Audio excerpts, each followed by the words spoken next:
Hey everyone, welcome back to another episode of the Strategy Game Podcast. I'm your host, Lauren Shippey. And today I'm going to be sharing something a little bit different.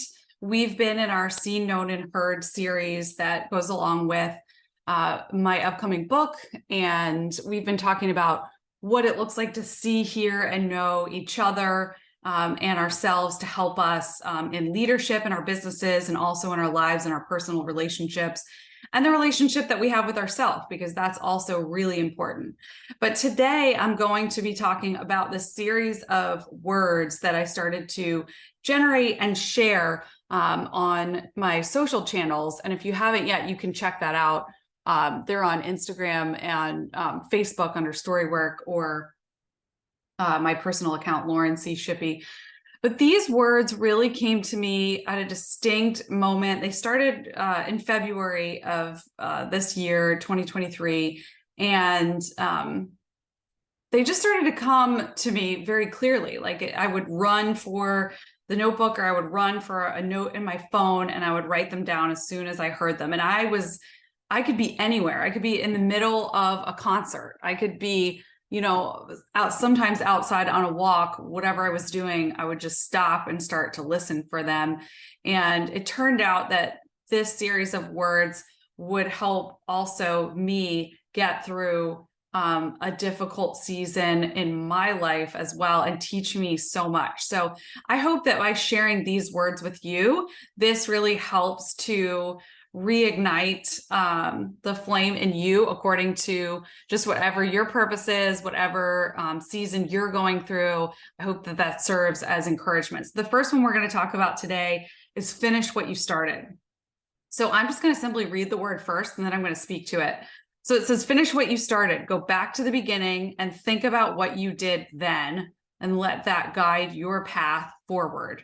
When you start something new, the path is the most pure, and going back there will help you to see new things that you haven't seen before. You'll create new ways to do things that haven't been done before. Don't move on until you've finished what you've started. So that's the word. And I believe that this word is really important, especially when it comes to anything new that you're doing or that you've created in the past. So this could look like even a new family routine that you're trying to create. This could look like a new business concept. This could look like a new product, software development, writing project, a book, anything. This relates. And at Storywork, we talk a lot about these patterns that we see that work across different dynamics in life and in business. And so we don't pigeonhole ourselves into one particular niche, because really these concepts apply across the board. So when we're talking about finish what you've started, can you think of something that when you started it, it was brand new and you were creating something new, whether it was a habit, a routine, a product, a service, a creative expression. And when you first started, think about how excited you were, motivated, inspired, encouraged, on a mission.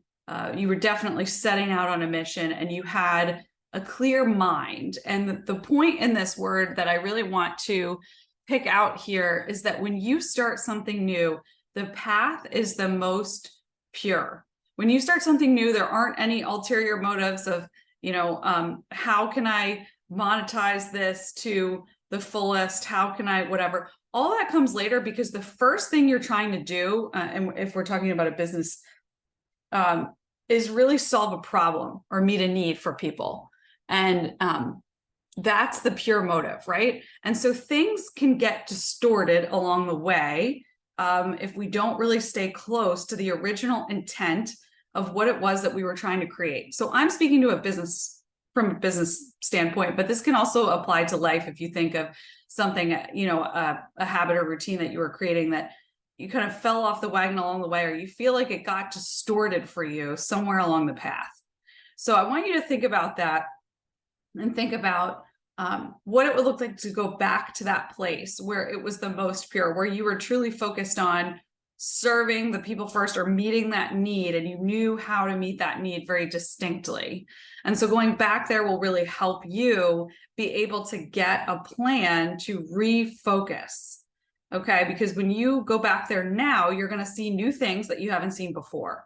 So you're going back with experience. You're going back having traveled down the road a bit, the winding road of life or business. And so as you go back there now, you'll view it with a different lens.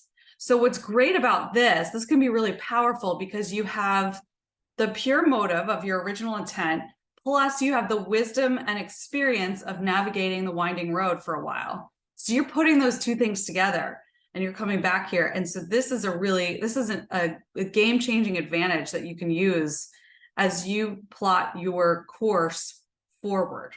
So you're going to create new ways to do things that you didn't see before. And if you remain flexible, we always say this in your mind, I tell this to my kids a lot and myself, remain less like a ruler and more like a rubber band, right? A rubber band is flexible, it's pliable, moldable, it's stretchy. That's how we want to maintain our mindset when we go back here. So we're going to have to face the hard facts, maybe some hard facts about, hey, where did I deviate along the way from the path? Where did I deviate from the pure motive that I started with? And make a list and write that out. Like, what happened? What got me off track? And then I think you can also say, you can look along that path and say, what did I learn along the way? And list out those things. So where did I get off track from the pure motive? And then what did I learn along the way? Write those things out, look at those two columns, and then you can say, how am I going to move forward in a way that I haven't before? And then the last question that I think you need to ask yourself is, what do I need to do to finish what I started? So this is all about closing loops here, right? So we want to complete the circle of growth and development for whatever this particular thing is that you're referring to, whether it's something in your life or it's something in your business, right? So as you move on, as you look at those two columns and you move into answering this question, think about what you need to do to finish what you started. It doesn't mean that you're wrapping this up. It doesn't mean that you're moving on. It means that you're creating a better path forward as you go. So this is going to help you get your plan for your next season. And this is actually an exercise that you can use quarterly. You can use this to plan your quarterly meetings. You can use this as a monthly check-in for your team or for yourself to say, hey, what was my motive when I started? Where did I deviate? What have I learned along the way? And then what is my plan to move forward? How do I maintain true to my original motive when I started? The path is most pure. So I hope this helps you guys. Thanks so much for listening. As always, send any feedback, comment away, give us a review if you like the show. That always helps. And head to storywork.co for more.